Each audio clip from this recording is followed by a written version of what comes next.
Yang pertama yaitu latar belakang. Produksi adalah seluruh kegiatan dalam menghasilkan barang dan jasa baik yang dilakukan secara langsung maupun tidak langsung yang bertujuan untuk memenuhi kebutuhan manusia. Menurut T. Hani Handoko 2003. Maknanya, proses produksi mencakup seluruh aktivitas penciptaan nilai dari awal hingga produk siap digunakan. Pada tugas besar ini akan membahas masalah yang berkaitan dengan rendahnya output produksi dengan cara simulasi sistem. Tujuannya dilakukan simulasi ini adalah untuk memberikan gambaran area mana saja yang menjadi bottleneck proses dan apa saja usulan yang dapat menjadi solusi agar produktivitas dapat ditingkatkan. Penyelesaian masalah di atas akan menggunakan simulasi dengan software ProModel.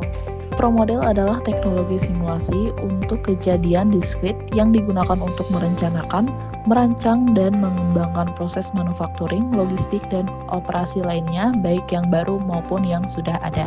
Rumusan masalah. Adapun rumusan masalah pada tugas besar ini adalah bagaimana cara meminimalisir bottleneck produksi sehingga dapat meningkatkan produktivitas menggunakan model simulasi dengan software ProModel. Tujuan. Adapun tujuan dalam tugas besar ini adalah memahami dan mempraktikkan cara pengaplikasian software ProModel agar meminimasi bottleneck produksi sehingga dapat meningkatkan produktivitas. Apa itu sistem?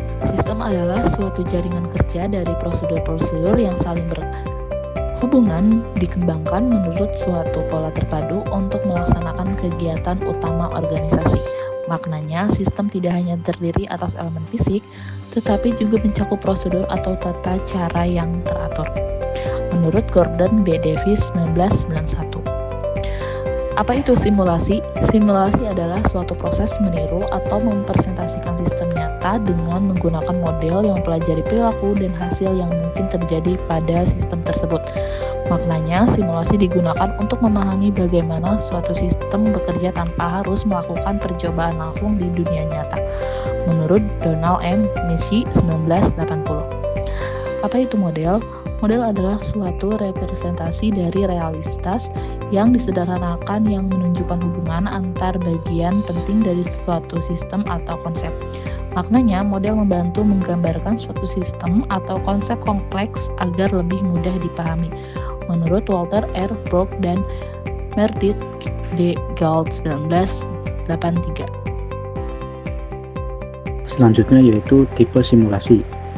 Tipe simulasi meliputi yang pertama yaitu simulasi fisik atau physical simulation, yaitu meniru sistem nyata dalam bentuk fisik seperti simulator penerbangan. Yang kedua yaitu simulasi matematis atau mathematical simulation, yaitu menggunakan model matematis atau komputer untuk menggambarkan sistem. Maknanya, simulasi bisa berupa bentuk fisik nyata atau model matematis digital. Menurut Banks dan Kersen 1984. Teori produktivitas. Produktivitas adalah bagaimana menghasilkan dan meningkatkan hasil barang dan jasa sebanyak mungkin dengan memanfaatkan sumber daya secara efisien. Maknanya, produktivitas menekankan pada peningkatan hasil melalui efisiensi pengguna sumber daya. Menurut Paul Mali 1978. Software ProModel. ProModel adalah perangkat lunak atau software simulasi berbasis komputer yang digunakan untuk memodelkan, menganalisis, dan mengoptimalkan sistem produksi, manufaktur, logistik, serta proses bisnis lainnya. Software ini memungkinkan pengguna membuat model visual dari suatu sistem nyata, kemudian menjalankan simulasi untuk melihat bagaimana sistem tersebut beroperasi di berbagai kondisi tanpa harus melakukan percobaan langsung di lapangan. Model simulasi. Model simulasi adalah gambaran suatu sistem yang kompleks. Adapun model simulasi dalam tugas besar ini adalah yaitu pengiriman komponen. Setelah komponen datang, kemudian dikirim ke tempat material. Kemudian komponen tersebut dikirim ke mesin atau tempat produksi. Setelah komponen tersebut diproduksi, kemudian komponen dikirim ke tempat quality control untuk dilakukan pengecekan. Setelah dilakukan pengecekan, kemudian komponen tersebut dikirim ke tempat pengiriman. Setelah komponen tersebut di tempat pengiriman, kemudian komponen tersebut dikirim ke vendor-vendor perusahaan. Selanjutnya yaitu hasil dari pembahasan. Data produksi. Bisa dilihat di sini ada dua entitas, yaitu raw material dan yang kedua itu cat sebagai hasil akhirnya. Di sini ada location dari mulai kedatangan raw material sampai dengan customer. Selanjutnya ada waktu pengoperasian atau entitas. Selanjutnya itu ada waktu perpindahan entitas dari lokasi satu ke lokasi selanjutnya. Oke, di sini kita sudah memiliki data yang nantinya akan didefinisikan ke dalam pro model. Bisa kita lihat di sini ada dua entitas, yaitu raw material dan yang kedua yaitu cat sebagai hasil akhirnya.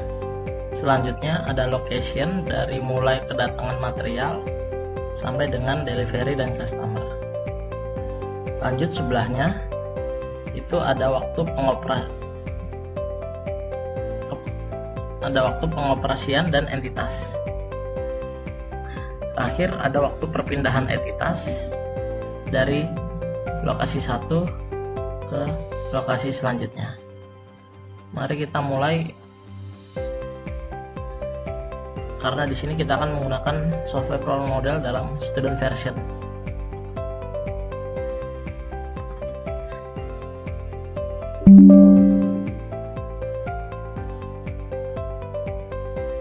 Kita rubah dulu ke dalam student version settingannya, sehingga ketika nanti kita menggunakan suatu build up Pro Model secara otomatis dapat mendefinisikan bahwa build up yang kita lakukan dikhususkan untuk student. Langsung saja kita cari yang student.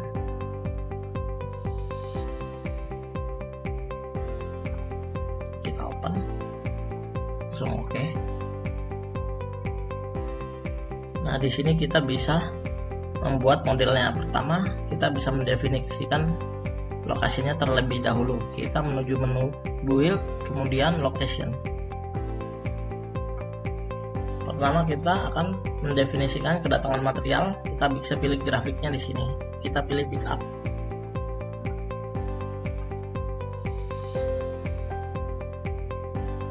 Kemudian kita klik pada layout. Bisa kita atur size-nya. Selanjutnya kita masukkan ke layer dan kita atur arahnya.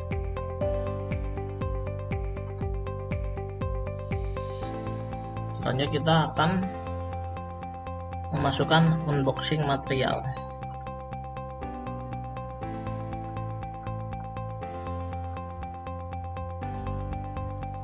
Kemudian kita masukkan conveyor kembali. Kemudian kita masukkan mesin di sini.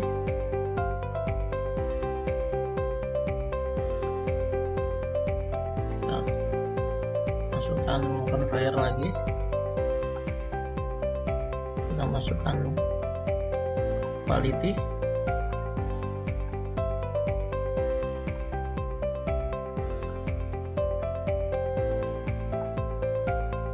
Kemudian masukkan conveyor lagi. Dan yang terakhir kita masukkan untuk delivery. Lalu kita rename setiap lokasinya terlebih dahulu menjadi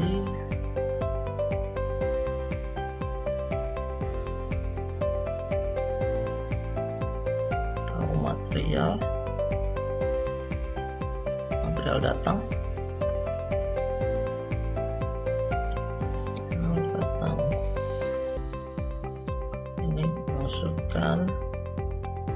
masuk gudang, ini unboxing material, ini masuk mesin, ini proses mesin, kemudian ini masuk QC, quality control, kemudian ini delivery, dan yang terakhir customer. Kita bisa mengganti kapasitas di sini sesuai dengan data yang kita miliki. Di sini kapasitasnya 100. Kemudian unboxing material 60. Kemudian proses mesin 70. Selanjutnya kita masuk ke quality. Di sini quality 60. Kemudian customer 100. Setelah itu kita dapat mempercantik layout kita dengan menghilangkan checklist di sini. Kita klik ini, kemudian kita masukkan beberapa komponen supaya pada layout terlihat lebih menarik.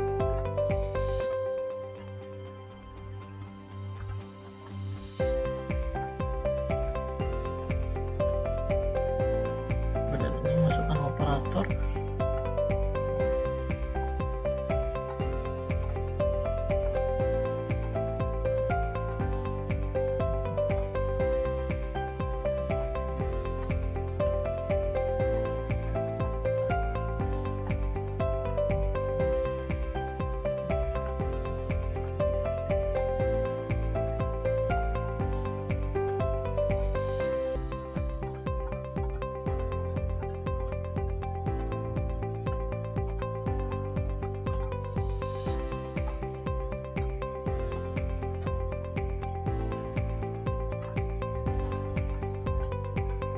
Kemudian yang terakhir kita masukkan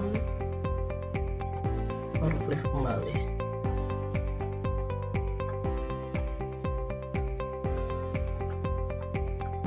Setelah itu kita beri nama di setiap lokasinya.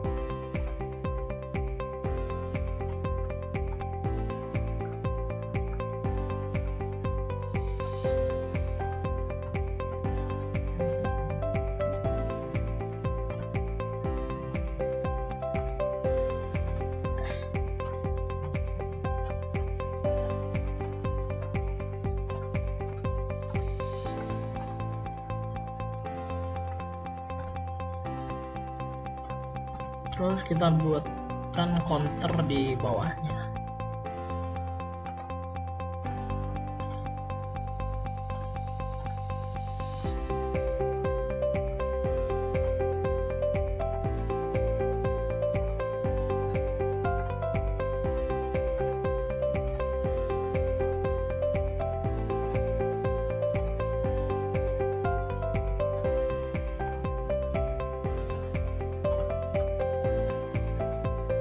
Oke, setelah itu kita masuk ke dalam entitas untuk menandakan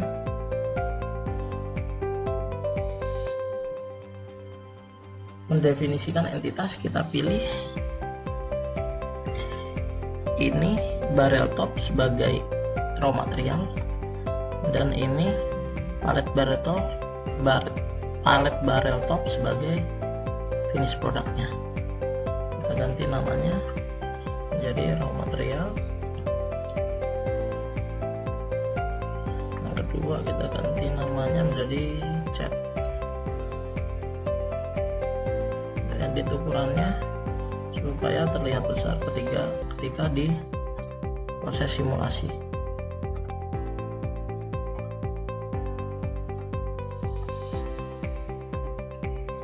Setelah itu kita lanjut ke arrival. Di sini raw material kita klik ke dalam material datang. Ini sudah terinput raw material. Kemudian kita langsung ke build ke processing. Nah, ini kita tarik dari raw material ke material datang, kemudian kita tarik ke conveyor, kemudian dari conveyor ke unboxing material ke conveyor lagi, dari conveyor ke masuk mesin, proses mesin, dari proses mesin ke conveyor lagi, kemudian kita ganti outputnya menjadi chat sebelum masuk ke quality control. Kita klik lagi dari sini ke sini ke quality.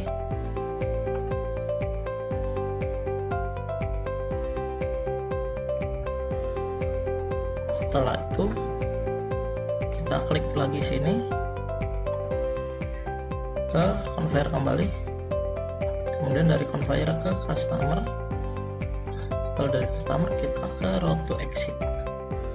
Nah, ini kita masukkan material datang di sini dengan wait n. Di sini ada 3 menit. Kemudian di sini wait 1,6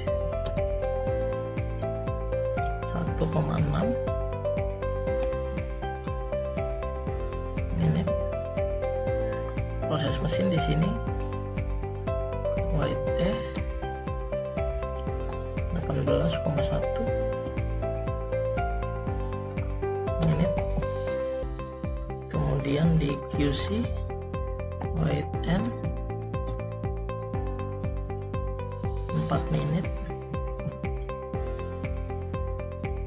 Kemudian di customer wait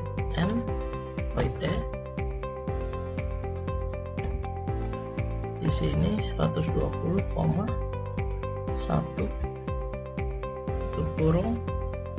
menit. Kemudian kita ke move logicnya di sini move for, kita lihat di data 4 menit. Kita copy, kita masukkan ke sini. Di sini 4 menit juga, di sini 4 menit, dan di sini 12 menit. Setelah itu kita ke simulasi option. Di sini kita masukkan 8 jam sebagai waktu jam kerjanya. Kita oke. Jangan lupa untuk di save terlebih dahulu. Kemudian setelah itu ke simulasi, langsung kita run. Sebentar, sepertinya ada yang salah. Harusnya ini wait dan ini wait m. Ini wait dan ini wait n. Simulasi run. Nah, setelah itu kita bisa lihat simulasinya berjalan. Kita tunggu beberapa waktu.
Kemudian kita klik yes untuk melihat output viewernya. Kita klik yes.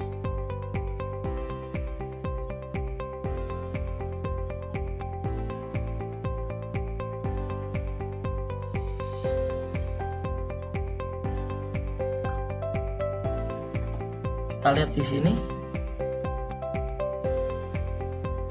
ada 245 chat yang sudah diproduksi. Kemudian rata-rata entitas yang berada di dalam sistem 197,57. Kemudian kita lihat di entity state baseline, di sini ada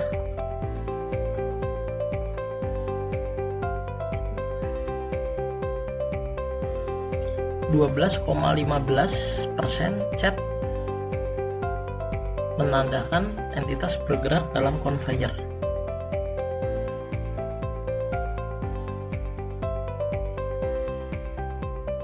Kemudian di sini ada 77,34% entitas berada dalam proses pengoperasian. Nah, di sini ada 10,51% menunjukkan bahwa entitas mengalami penundaan atau gagal untuk diproses. Lanjut kita lihat pada multiple capacity location state. Nah, yang biru tua ini menunjukkan bahwa location sedang tidak memproses atau empty. Kemudian kita lihat pada yang biru muda di sini menandakan bahwa location sedang memproses entitas. Kita lihat di sini proses masuk gudang presentasi empty-nya lebih besar dikarenakan entitas hanya berjalan dalam conveyor. Kita lihat di sini di bawah ini masih banyak terjadi bottleneck nih. Warna kuning ini menandakan bahwa location mengalami bottleneck, dalam artian location mengalami overcook material dikarenakan kapasitas lebih rendah dibandingkan material yang datang. Maka itu kita perlu melakukan perbaikan supaya mendapatkan hasil yang lebih optimal. Untuk memperbaikinya, kita akan melakukan optimasi pada data sehingga dapat menghilangkan bottleneck. Kita ubah data pada Excel.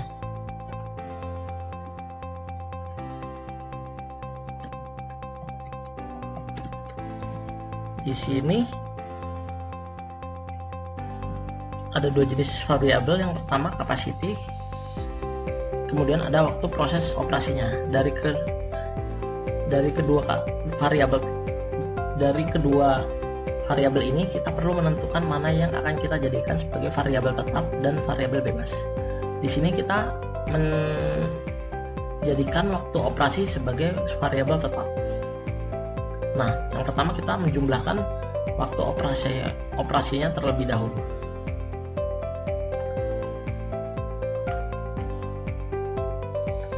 Ini sama dengan ini, kemudian ini sama dengan ini ditambah ini.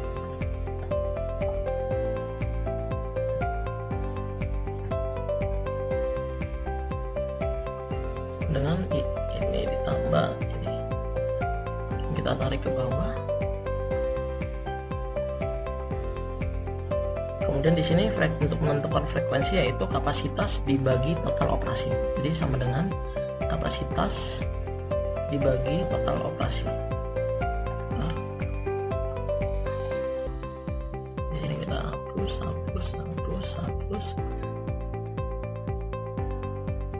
Kemudian kita mencari kapasiti sama dengan frekuensi dikali total operasi. Sama dengan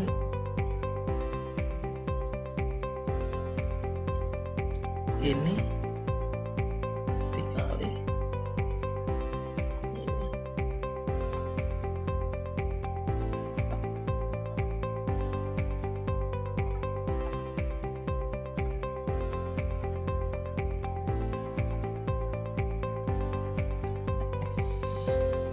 Up.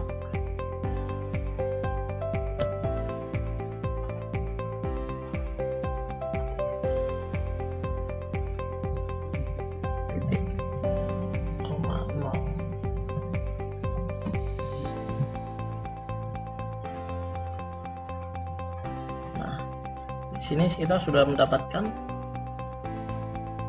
data untuk kita masukkan ke dalam sistem ProModel.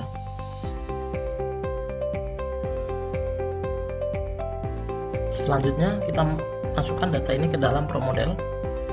Kita buka ProModelnya lagi, kita klik build, kemudian kita ke location.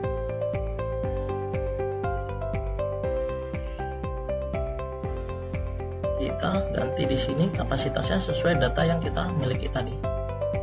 Ini menjadi 234, ini menjadi 64.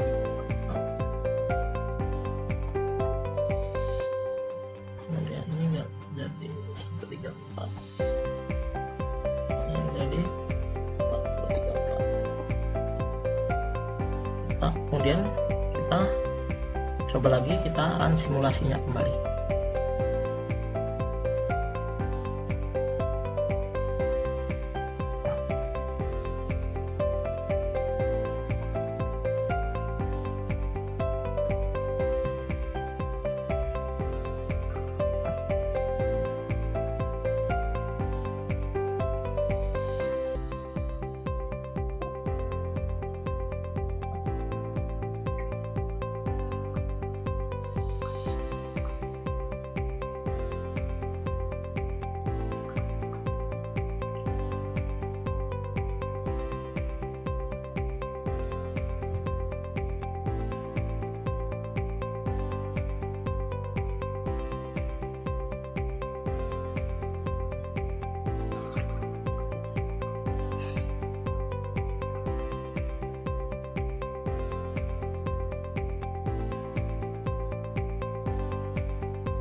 Oke, kita bisa lihat lagi hasilnya di output viewernya.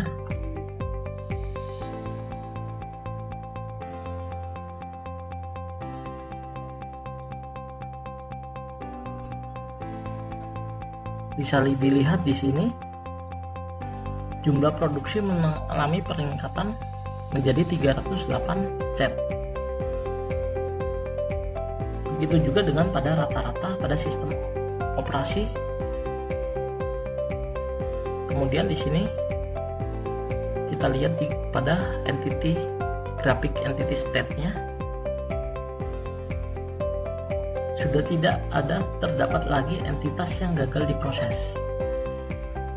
Di sini terdapat 86,14 yang sedang diproses dan 13,85 yang sedang berjalan.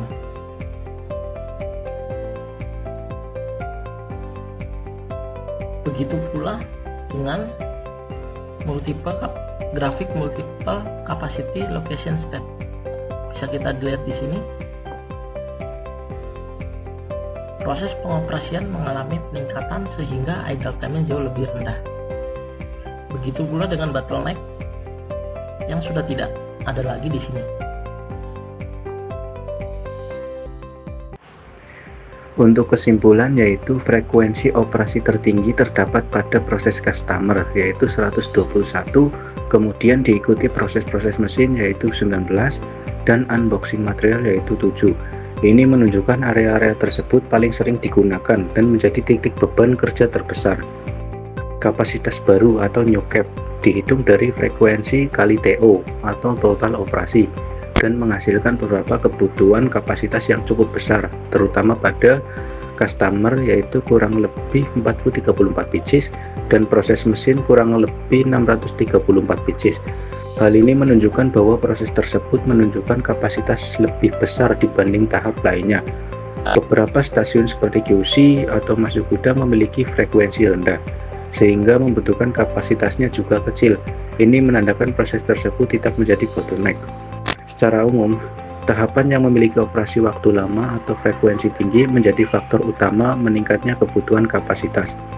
Untuk saran perbaikan, tingkatkan kapasitas di proses yang menjadi bottleneck, terutama yang pertama yaitu proses mesin, yang kedua customer atau bagian akhir aliran proses. Hal ini bisa dilakukan dengan menambah manpower, menambah shift, atau meningkatkan efisiensi kerja. Yang ketiga yaitu optimalkan waktu operasi atau W+E, terutama di proses yang memiliki waktu kerja lama, misalnya proses mesin. Lakukan analisis work study atau kaizen untuk mengurangi waste. Yang keempat yaitu seimbangkan aliran proses atau line balancing. Tahapan dengan frekuensi tinggi perlu distandarkan sehingga tidak menimbulkan antrian atau penumpukan WIP.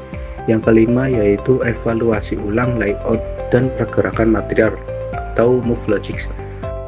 Mengurangi waktu perpindahan atau move time bisa memperbaiki alur proses dan menurunkan total operasi.